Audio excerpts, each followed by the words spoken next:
오늘 이 시간 위로부터 임하는 성령의 권능에 압도당하는 우리들, 그런 한 사람 한 사람 되시기를 예수님의 이름으로 축복합니다.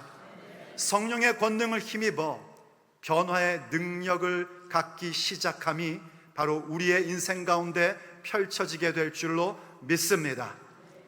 하나님의 약속과 그 성취, 그 시간의 간격을 채워가던 사람들이 드디어 그 약속의 성취를 받게 됩니다. 바로 성령 강림의 사건이 일어난 것입니다. 너희들은 성령을 받을 것이다 하신 그 약속과 그 성취 사이를 채워갔기에 그들은 마땅히 성령 세례를 받게 되었고, 그 성령 세례를 받았다는 것은 다름 아니라 믿는 자들이 받을 성령에 대한 이야기입니다.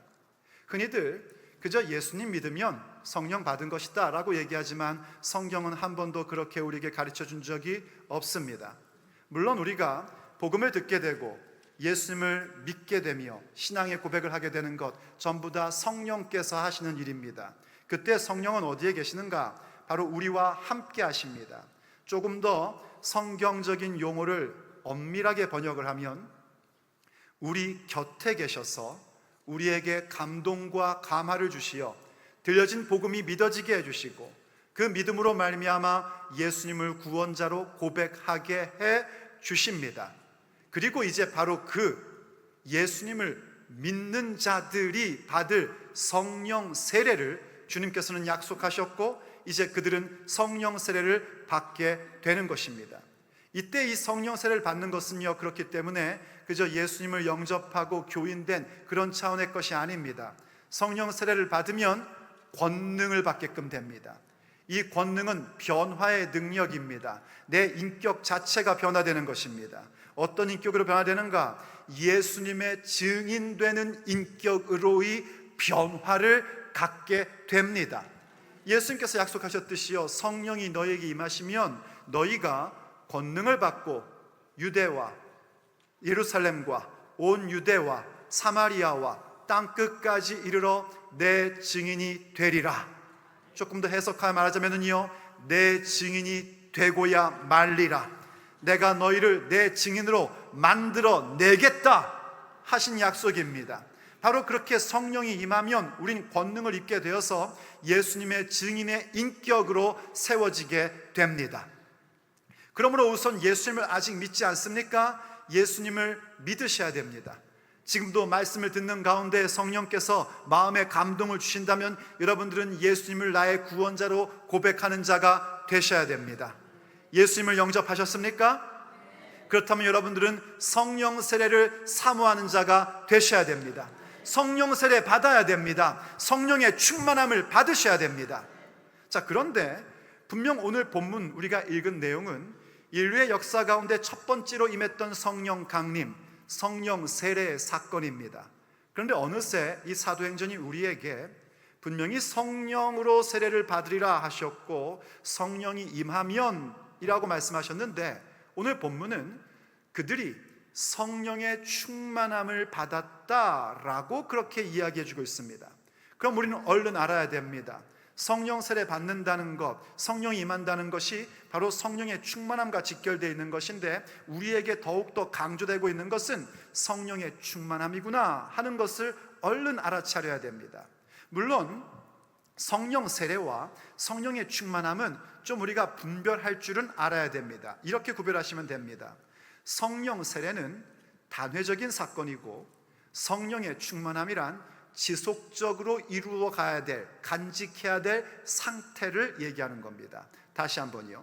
성령 세례는 단회적 사건이고 성령의 충만함은 지속적으로 이루어 가야 할 상태를 이야기하는 것입니다. 이태면 이런 겁니다. 한 남자와 한 여자가 둘이 만나 사랑하여 결혼식을 합니다.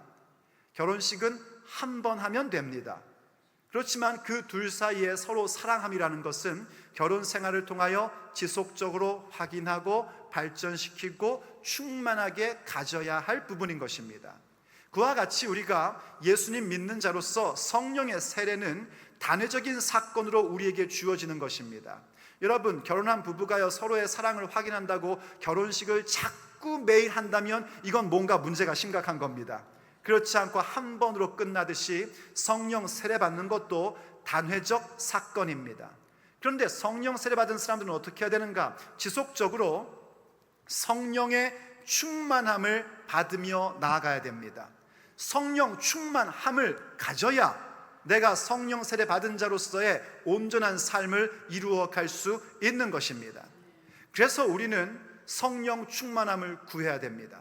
다시 정리하면 예수님 아직 안 믿는 사람들은 예수님을 먼저 믿어야 되고요, 믿는 자들은 성령 세례를 사모하셔야 됩니다. 그리고 성령 세례를 이미 받은 자들은 계속하여 성령의 충만함을 구하며 나가야 됩니다. 그래서 오늘 본문은 우리에게 분명히 인류의 최초의 성령 세례, 성령 감림의 사건임에도 불구하고 그 성령 세례 받은 자들을 성령의 충만함을 받았다라고 말씀해주고 있는 것입니다. 그러면서 그 성령의 충만함이 과연 어떻게 그들에게 임했으며, 어떻게 그 성령이 임할 때에 성령 충만함의 현상은 어떠한 모습으로 드러났고 그들의 삶에 어떤 변화가 일어났는지를 오늘 우리에게 가르침으로 주고 있습니다. 그러므로 우리는 성령 세례를 사모하는 자로서, 또 성령 세례를 받았으므로 성령의 충만함을 구하는 자로서 과연 성령의 충만함은 어느 때 우리에게 임하고 성령의 충만함은 어떤 현상이며 과연 나의 삶에 어떠한 변화를 주는지 그 메시지를 들어야 합니다. 성령의 충만함이란 과연 어떠한 것일까요? 성령의 충만함은 우리 가운데에 어떤 모습으로 드러나게 될까요? 오늘 우리가 함께 듣고 반드시 우리가 받아야 할 성령 충만함의 하나님의 메시지입니다. 첫째, 성령의 충만함은 언제 누구에게 임하는가? 다 같이 한 곳에 모이는 그들 가운데에 성령의 충만함은 임합니다. 다 같이 이 120명의 성도들, 예수님의 부활을 목격하고 승천을 목격했던 120명의 성도들이 다 같이 한 곳에 모여 있었습니다. 그들이 다 같이 한 곳에 모여 있었던 이유는 한 가지입니다. 예수님께서 그렇게 하라고 말씀하셨기 때문입니다. 바로 예수님의 말씀에 순종함으로 다 같이 한 곳에 모일 때에 갑자기 성령께서 임하셨고 그들은 성령의 충만함을 받게 되었습니다. 본문 1절은 우리에게 이렇게 증언해주고 있습니다. 오순절 날이 이미 이름에, 자, 오순절에 대한 것은 다음 주에 우리가 살펴보도록 하고요, 그들이 다 같이 한 곳에 모였더니 라고 얘기해 줍니다. 그 다음 구절을 보면 호련이라고 나오는데 그건 갑자기란 얘기입니다. 그들이 다 같이 한 곳에 모였답니다. 이때 그 다 같이라는 말은 어떤 의미냐면 한 마음으로 라는 뜻입니다. 모두가 한 마음 한 뜻이 되어서 한 자리에 모였습니다. 그들이 그저 다른 의도를 갖고 모였던 게 아닙니다. 뭔가 큰 식당에 모여서 밥 먹으려고 모였던 것 아닙니다. 그들은 뜻이 같았습니다. 마음이 같았습니다. 그래서 우리가 지난 3주간 살펴봤던 것처럼 주님께서 성령이 너에게 임할 것이라는 약속과 성령이 강림하시는 성취의 그 시간의 간격을 그들은 차분하게 한 마음으로 채워갔었습니다. 어떻게 채워갔습니까? 그들은 아버지 하나님의 약속이 있는 자리에서 주님께서 모아주신 사람들과 오로지 기도에 힘썼습니다. 구하며 나아갔었습니다. 어디 그들이 구하기만 했습니까? 하나님의 말씀을 찾았습니다. 비록 가룟 유다에게 이루어진 불길한 말씀의 성취였지만 그 말씀의 성취를 보며 그들의 가슴 속에 다짐하는 것은 하나님이 내게 주신 선하신 말씀, 복된 말씀, 비전의 말씀의 성취를 향하여 달려갈 것을 결정했었습니다. 그렇기 때문에 예수님을 체포하려는 자들의 앞잡이가 아니라 진리와 생명의 앞잡이가 될 것을 그들은 결단했던 겁니다. 바로 그러한 놀라운 축복의 말씀의 성취를 그들은 추구했었습니다. 거기에서 멈추지 않았습니다. 그들은 실제로 움직일 것을 향하여 움직였습니다. 사도의 리더십을 세웠습니다. 그것은 단순히 사도의 리더십만 세우는 사건은 아니었습니다. 사도들을 세우며 그들이 하는 일들을 보면서 저것이 바로 우리가 해야 할 일이라는 사실을 알았습니다. 그래서 그들이 정말 실천해야 될 것이 무엇인가? 보내심을 받은 자리 가운데 부활을 증언하는 일을 해야 하며 불러 모으신 자리 가운데서는 주신 직분, 주신 봉사의 자리를 끝까지 지켜야 한다는 사실을 알고 그 길로 향하여 나아갔었습니다. 그야말로 문을 두드리는 모습을 가졌던 겁니다. 그럼에도 불구하고 그들은 알았었습니다. 자신들이 그렇게 기도하며 말씀 가운데서 실제로 실천하면서 부활의 증인으로 살고 그리고 봉사의 직무를 끝까지 지키는 자로 살아갈 때에 그 걸음걸음마다 하나님의 공간이 있음을 깨달았습니다. 하나님의 섭리가 있음을 알게 되었고 그 공간마다 하나님의 섭리를 인정하며 하나님의 일하심을 기대하는 그 탁월한 모습으로 그들은 움직였습니다. 바로 이렇게 구하고 찾고 두드릴 줄 아는 모습들로 그들은 한 마음이 되었던 것입니다. 그렇게 다 같이 한 곳에 모였습니다. 그 곳은 많은 사람들이 생각하는 것처럼요 마가의 다락방이라고 얘기하지만 그럴 수도 있고요, 혹은 저 같은 사람은 마가의 다락방보다는 예루살렘의 약간은 오픈된 어떤 공간이라고 그렇게 생각을 합니다. 왜냐하면 우리가 뒤에 쭉 읽어 나가다 보면은요 이들이 성령에 충만해져서 다른 언어로 막 말을 하기 시작할 때에 지나가는 사람들이 그 말을 듣습니다.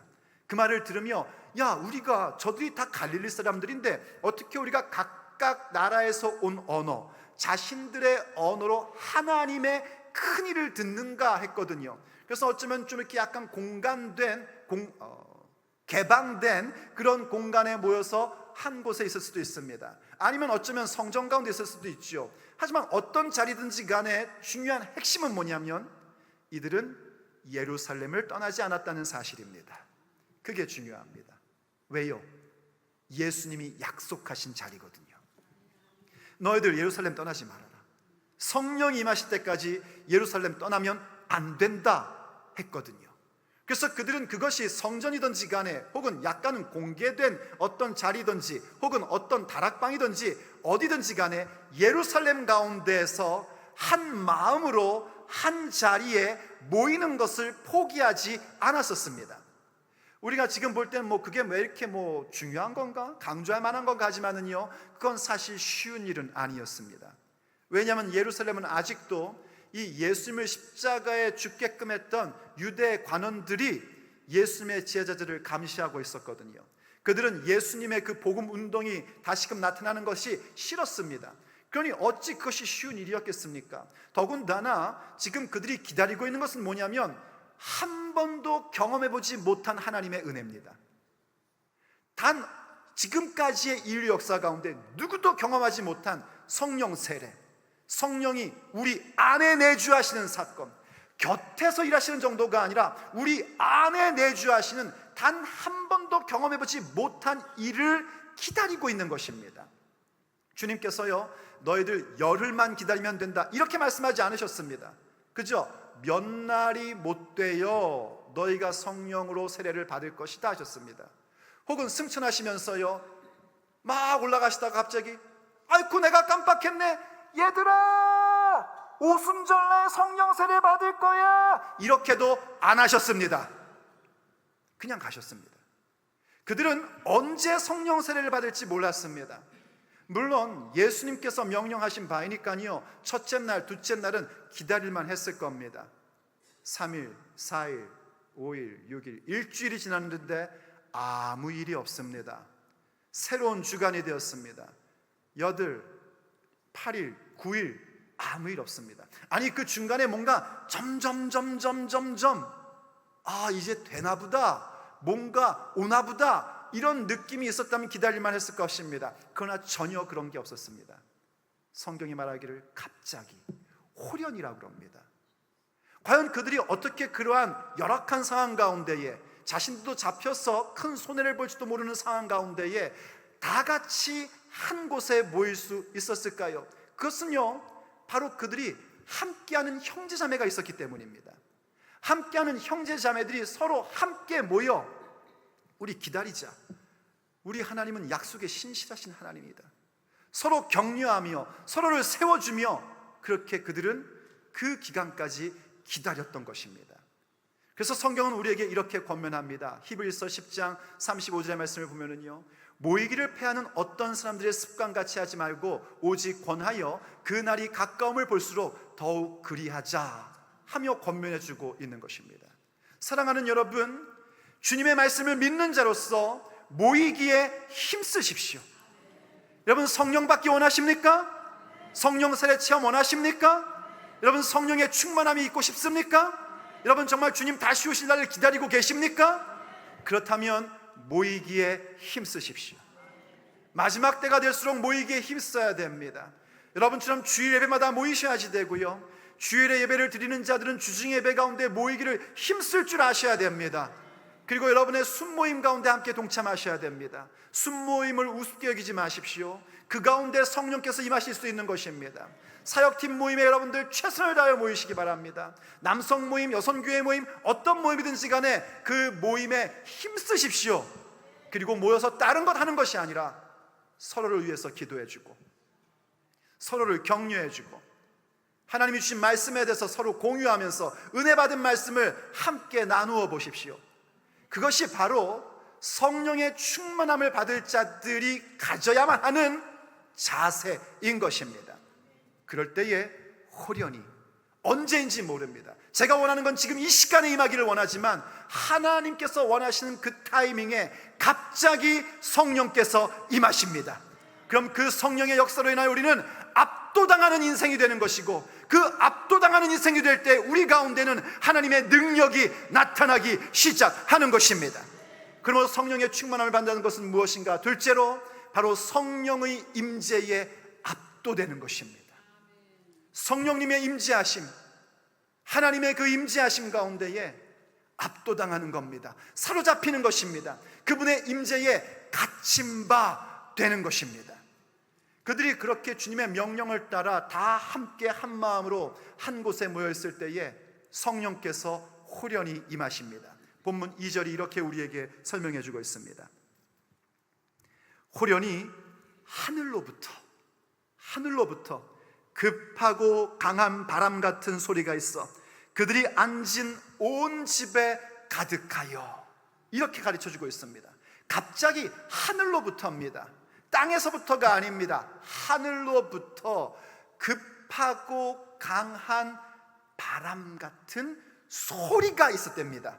여러분, 급하고 강한 바람이 아니라 급하고 강한 바람과 같은 소리입니다. 소리가 들려온 것입니다. 그런데 그 소리가 어떻게 들려왔는가? 온 집안에 가득 채워진 것입니다. 여러분, 바람 소리를 들어본 적이 있으십니까? 없으십니까? 있으시죠? 이제 겨울이 오니까 아마 바람 소리를 자주 듣게 될 겁니다. 저도 집에서 가끔씩 어이구 이럴 때가 있습니다. 뭐 대단한 바람도 아닌데 뭐 이 워싱턴주에 부는 바람 불어봐야 뭐 얼마나 대단합니까? 그냥 나무 몇 개 부러지는 정도에 불과하지요. 그런데 그런 바람일지라도요, 휙 불면은요 그 소리가 어유 이럽니다. 압도되는 듯한 느낌이 듭니다. 근데 이 바람이라는 것은 아시다시피 아무리 세게 불어도 우리의 눈에 바람 자체는 보이지 않습니다. 바람이 불고 가는 현상이 보이고 바람의 소리가 들리는 것뿐입니다. 이 바람의 소리에 압도당하면 다른 소리가 들리질 않습니다. 아니, 이 워싱턴주에 부는 그런 바람 정도가 아니라 허리케인 같은 바람 말입니다. 토네이도 바람 같은 거 말입니다. 이 허리케인이나 토네이도 바람이 확 불면은요 그 소리가 대단합니다. 그럼 그 소리 가운데 딱 직면되면은요 다른 소리는 들리지 않습니다. 옆에서요 뭐라고 이래도 잘 안 들리는 법입니다. 그러니 별로 듣고 싶지 않으면은요 아무것도 안 들리게끔 되어 있습니다. 그게 바람 소리라는 것입니다. 여러분, 이 바람 소리, 이 성령의 소리 가운데 압도되셔야 됩니다. 이 성령의 소리, 바람과 같은 강한 바람 같은 소리는 무엇인가? 바로 하나님의 음성입니다. 그분의 말씀입니다. 여러분, 지금 이 자리 가운데에 하나님의 임재로 말미암아 그분의 음성이, 그분의 말씀이 이 온 집안 가운데 가득 차 있습니다. 그 소리가 들려야 됩니다. 그 소리에 압도당하셔야 됩니다. 그럼 다른 소리는 들리지 않습니다. 내 속에 나오는 욕망의 소리 따위는 들리지 않습니다. 세상적 가치관이 나를 흔들어 놓는 소리 따위는 더 이상 들리지 않습니다. 오직 주님의 말씀만이 내게 들려지게 되고 그분의 음성만이 나를 압도하는 현상 가운데 들어가게 되는 것입니다.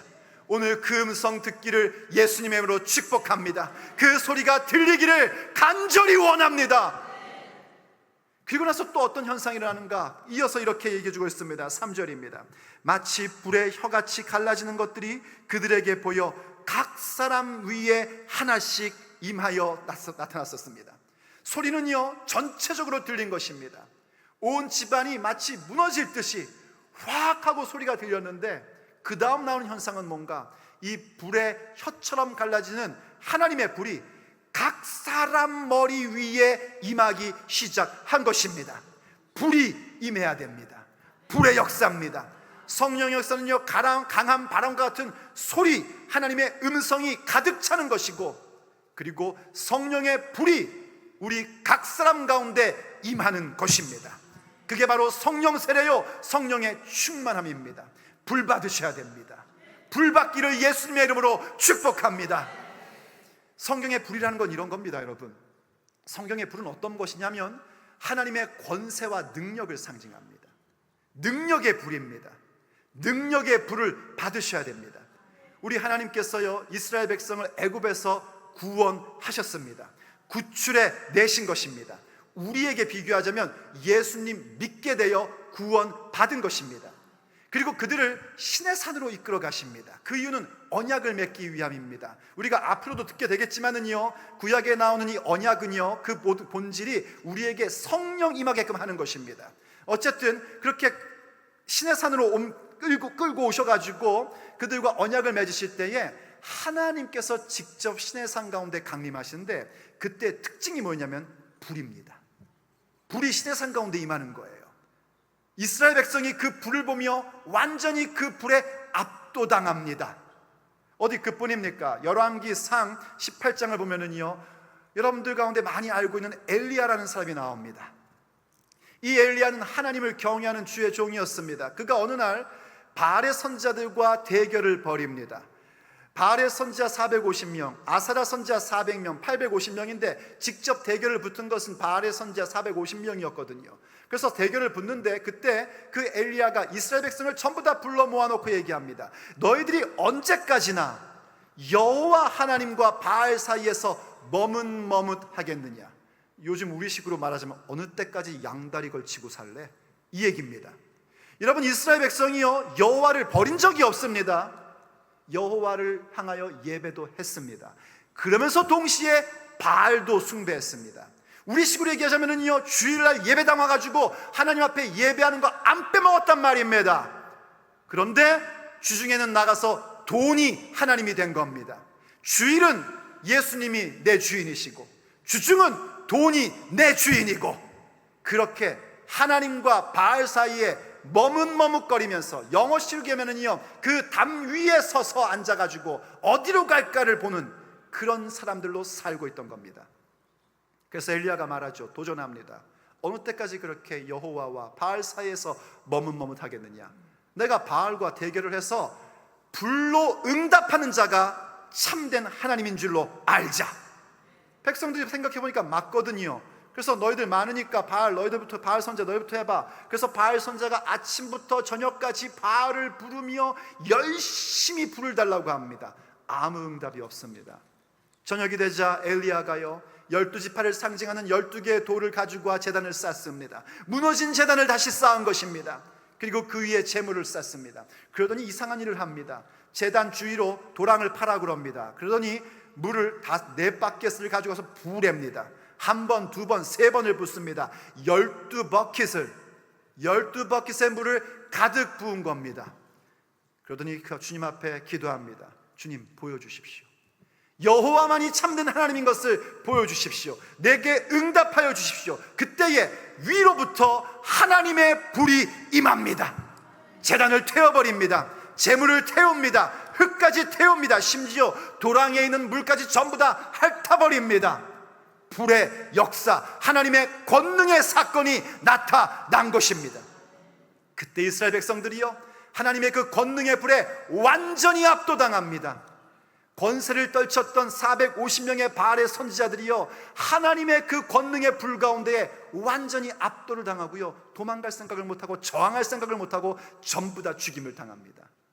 하나님을 거역하며 세상 가치로 살던 자들도요 하나님의 이 불의 역사 앞에, 능력의 불 앞에는 압도당하게끔 되어 있는 것입니다. 우리도 주님의 그 권능의 불 가운데에 압도당하는 자들이 되어야 됩니다. 그 불에 사로잡히셔야지 됩니다. 그 불에 갇힌 바 되셔야 됩니다. 이 성령의 불은 또 어떤 불인가? 능력의 불인 것뿐만이 아니라 우리를 깨끗하게 하는 불입니다. 우리를 정화시키는 불입니다. 우리의 헛된 것들을 전부 다 태워버리는 불인 것입니다. 불의 특징은 태우는 것입니다. 태우다 보니 뜨거운 겁니다. 우리가 가지고 있는 헛된 생각들, 세상적인 가치관들, 그 죄악된 것들, 죄악된 욕망들, 이 모든 것들을 태워버리십니다. 우리의 정서적으로 정신적으로 갖고 있는 왜곡되어 있는 것들도 전부 다 태워버리십니다.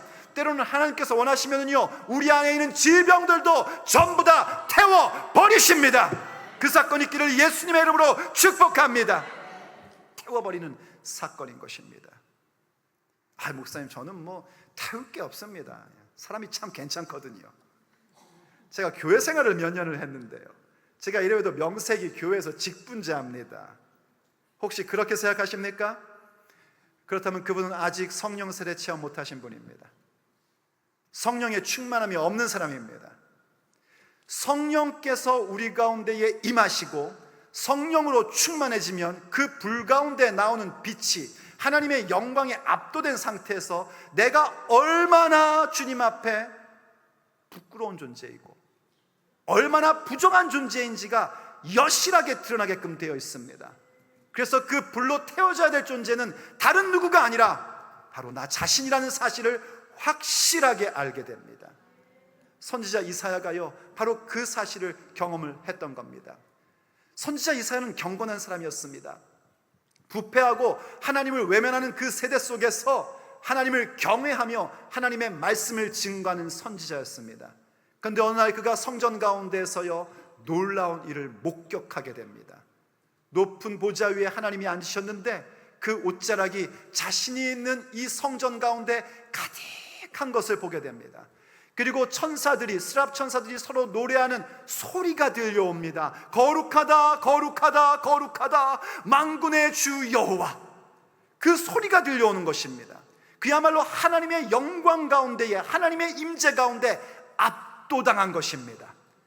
만약 누군가가 그런 것을 봤다면 이러지 않았을까요?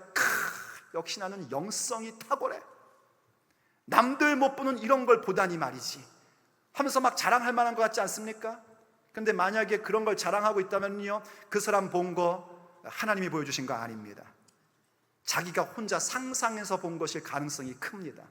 왜냐하면 하나님께서 하나님의 영광을 보여주시면은요, 떨리게끔 되어 있습니다. 정말 그 놀라운 영광 앞에 벌벌벌벌 나의 육체가 떨리게끔 되어 있고요, 심지어는 나중에 그때 그 경험했던 것을 누군가에게 설명할 때도 예민한 사람들은요, 몸이 떨립니다. 그만큼 경외심을 갖게끔 하는 것이 하나님의 임재에 대한 체험인 것입니다. 과연 그랬습니다. 그 놀라운 영광, 하나님의 그 놀라운 임재에 압도당한 이사야가요, 제일 먼저 나왔던 반응이 무엇이었습니까? 화로다 나여 망하게 되었도다. 하나님의 영광에 압도당하자마자 첫 번째 나왔던 것이 화로다 나여 망하게 되었도다. 나는 입술이 부정한 사람인데, 입술이 부정한 백성 가운데 거하는 자로서 만군의 여호와를 내가 보았도다. 여러분, 선지자 아닙니까? 하나님 말씀을 선언하는 자입니다. 그러니 여러분, 그 입술이 얼마나 거룩한 입술이겠습니까? 그럼에도 불구하고 하나님의 임재에 압도당하자 그런 교만은 완전히 부서져 버리는 것입니다. 하나님의 그 임재 가운데 압도당하니 나는 입술이 부정한 자라는 것이 여실하게 보여지는 것입니다. 여러분, 그 사건이 우리 가운데 있어야 됩니다. 성령께서 임하시면은요, 내가 얼마나 더럽고 추악한 존재인지가 여실히 드러나게 됩니다. 근데 그게 싫어서 사람들이 자꾸만 불을 꺼버리는 겁니다. 싫다는 겁니다. 거기엔 희망이 없습니다. 소망이 없습니다. 성령의 세례를 사모하십시오. 성령 충만을 구하십시오. 그리고 내가 그렇게 unclean lips, 나는 부정한 입술을 가진 자라는 것이 확실히 드러나기를 열망하십시오. 왜냐하면 그 불은 우리의 그 더러움을 보게끔 하는 것뿐만이 아니라 우리의 그 부정한 입을 깨끗게 하는 불이기 때문입니다. 그래서 이사야 6장 6절을 보면 이렇게 나와 있는 것입니다. 그때에 하나님의 그 영광, 하나님의 임재에 압도당하며 그 영광 앞에서 자신이 얼마나 더러운 존재인지를, 말씀을 증거하는 선지자임에도 불구하고 말씀을 증거하는 목사이지만 내 입술에 부정함을 발견한 바로 그때에 그 스랍 중에 하나가 부젓가락으로 제단에서 집은 바 핀 숯을 손에 가지고 내게로 날아와서 그것을 내 입술에 대며 이르되 보라, 이것이 내 입에 닿았으니 내 악이 제하여졌고 내 죄가 사하여졌느니라. 할렐루야! 이겁니다. 이게 바로 성령의 불입니다. 이 성령의 불이 각 사람 가운데 임하여야 합니다. 참 놀랍지 않습니까? 하나님의 그 놀라운 음성의 소리는요, 온 집에 가득했습니다. 지금 이렇게 하나님의 말씀이 온 집에 가득한 것처럼요, 꽉 차 있는 것입니다. 여러분, 거기에 압도당하십시오. 그리고 놀랍게도요, 우리의 그 부정함을 태워주는 하나님의 놀라운 불길, 성령의 불길은 각 사람마다 한 명도 빠짐없이 각 사람에게 임했습니다. 오늘 그것 보기를 원합니다. 그 일 일어나기를 원합니다. 그 일만 일어난다면 더 이상 바랄 것이 없습니다. 성령의 불로 태워 주시옵소서. 그것이 바로 성령의 충만함인 것입니다. 사랑하는 여러분, 주님의 소리에 압도당하십시오.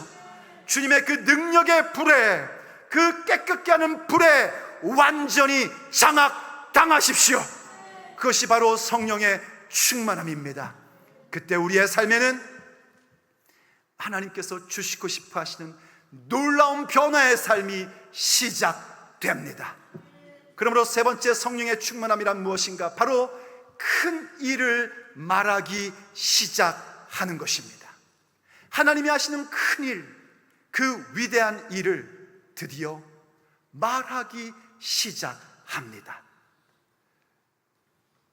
하나님의 그 놀라운 소리에 압도당하고 성령의 불에 불태워질 때에 제일 먼저 나왔던 현상이 뭐냐면 언어의 변화입니다.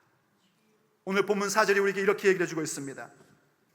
그들이 다 성령이 충만함을 받고, 성령의 충만함을 받고 성령이 말하게 하심을 따라 다른 언어들로 말하기를 시작하니라. 물론 이때 이 다른 언어라는 것은 방언을 얘기하는 겁니다. 또 이 방언 역시 우리가 앞으로 다루게 될 날이 올 겁니다. 그런데 오늘 우리가 핵심으로 볼 건 뭐냐면 이들이 다른 언어로 말했는데 어떤 내용을 말했는가 하는 부분입니다. 그 아래 쭉 내려가다 보면 11절에 그런 내용이 나옵니다. 하나님의 큰 일을 듣는 것이 어찌미뇨. 이들이 각각 다른 방언으로 말할 때 그 방언은 다른 게 아니라 하나님의 큰 일을 말하기 시작한 것입니다. 성령님께 압도당하니, 성령 세례받아 성령의 충만함을 받으니 하나님의 그 소리에 압도당하고 성령의 불에 불태워져 버리니 그들에게 첫 번째 나온 현상은 언어가 바뀐 겁니다. 크리스찬의 언어는 굉장히 중요합니다. 왜냐하면 그것은 우리의 말이기 때문입니다. 말에는 능력이 있습니다. 말에는 권세가 있습니다. 우리 하나님은요, 말씀으로 천지를 창조하셨습니다. 말씀이 육신이 되어 우리 가운데 거하셔서 그분을 믿는 자마다, 영접하는 자마다 하나님의 자녀되는 권세를 주셨습니다. 그렇기 때문에 그분의 자녀인 우리들도요, 우리의 말에 얼마나 놀라운 권세와 능력이 있는지를 반드시 기억하셔야 됩니다. 그런데 그 말이 어떻게 변화될 수 있는가? 성령님께 압도당할 때에, 그분의 말씀과 그분의 음성인 강하고 급한 바람 같은 그 소리에 압도당할 때에 우리에게 능력을 부어주며 우리의 모든 더러운 것들을 불태워주는 성령의 불에 완전히 사로잡힐 때에 우리의 언어는 하나님의 큰 일을 말하기 시작합니다. 그전에는요, 어림도 없습니다. 입만 열면 불만불평입니다. 입만 벌려 얘기하기 시작하면은요, 미래에 대한 염려이고요, 절망이고 저주입니다. 참 불만불평하고 남 비판하는 사람들 보면은요, 안타깝습니다. 그렇게 말하면서 자기가 굉장히 똑똑한 줄 압니다. 남 비판하는 사람들 가만히 보십시오. 비판하면서 자기는 굉장히 난 똑똑해 너보다. 결국은 그런 겁니다. 한 개도 안 똑똑합니다. 어리석은 인생입니다. 자기가 말한 대로 그런 삶으로 가게끔 될 것입니다. 그러나 그 소리에 압도당한 자, 성령의 소리에 압도당한 자, 성령의 불에 불태워진 자들은요, 그 모든 불만과 불평과 더러움과 절망과 저주의 말들이 다 태워져 없어져 버립니다. 그 다음부터 그는요 말하기 시작합니다. 하나님의 큰 일을 말하기 시작합니다. 하나님께서 내 인생 가운데 베푸신 은혜가 무엇인지를 말하기 시작합니다. 하나님의 비전이 무엇인지를 말하기 시작합니다. 하나님의 위대한 일들을 말하기 시작합니다. 그의 인생은 변화되기 시작하는 것입니다. 그가 말한 대로 움직여지기 시작합니다. 하나님의 말씀이 한 번도 그냥 하나님께로 돌아가는 법이 없듯이, 마치 이 땅 가운데 비가 내려지면 그 비가 아무 일 없이 하늘로 올라가지 아니하고 싹을 틔우고 줄기를 뻗고 열매를 맺게 한 후에야 하늘로 돌아가는 것 같이, 하나님의 말씀도요, 선포된 그 말씀은 단 한 말씀도 그냥 하나님께 돌아가는 법이 없습니다. 그와 같이 성령에 충만한 자들이 선포하는 그 말들도 단 한마디도 그냥 돌아가는 법이 없습니다. 반드시 그 말씀대로 성취됩니다. 그래서 아무리 내 인생이 사막 같은 상황이고 어려운 상황일지라도요, 그 인생이 밭과 같이 변화됩니다. 그리고 그 밭은 멀리서 보면은 울창한 숲처럼 보일 만큼 많은 열매를 맺는 밭으로 변화됩니다. 그래서 주님께서 일찍이 이사야서를 통하여 우리에게 이렇게 약속해 주신 것입니다. 이사야 32장 15절 말씀입니다. 마침내 위에서부터 영을 우리에게 부어 주시리니. 할렐루야! 사도행전 2장에 나타난 그 사건 아닙니까? 마침내 위로부터 하나님의 영을 우리에게 부어 주시리니. 광야가 아름다운 밭이 되며 아름다운 밭을 숲으로 여기게 되리라. 광야 같은 인생인데 아름다운 열매를 맺는 밭이 되어버리고요, 그 밭이 얼마나 많은 숲으로, 얼마나 많은 열매로 가득 찼는지 멀리서 볼 때는 저 숲인데 하고 가보니까 그 열매 가득한 밭이었던 것을 알게끔 된단 말입니다. 그래서 그 밭을 숲으로 여길 정도로 하나님의 위대한 열매 맺는 역사가 일어나는 것입니다. 누구에게요? 하나님의 영을 받은 자들이요, 성령에 충만한 자들에게요. 그 하나님의 강하고 급한 바람 같은 소리, 그분의 말씀의 소리, 그분의 음성의 소리에 사로잡힌 자들에게요, 바로 그 태워버리는 불, 능력의 불에 장악당한 자들이요, 그들의 삶 가운데에 주께서 광야 같은 그 모든 모습들을 밭이 되게 하시고 그 밭을 숲으로 여길 정도로 풍성하게 만들어 주십니다. 그래서 우리가 하나님의 위대한 일을 말하기 시작하는 것은 성령 충만한 자들이 갖는 모습이요, 마땅히 나타나는 현상인 것입니다. 사랑하는 여러분, 교회를 수십 년 다녔음에도 불구하고 여전히 헛헛한 것 아닙니까? 분명히 교회에서 열심히 일한다고 하고 있고 이렇게 예배하고 있는데도 여전히 여러분의 삶이 광야 같습니까? 그렇다면 성령을 사모하십시오. 성령의 충만함을 구하십시오. 성령님께 완전히 그분의 임재에 압도당하기를 갈망하십시오. 그럼 여러분 가운데 보이게 될 것입니다. 광야 같던 내 인생이 주께서 만드시는 밭으로 변화되고 그 밭이 숲으로 여겨지는 그 놀라운 하나님의 일하심, 그분의 큰 일이 우리 가운데 나타날 것입니다.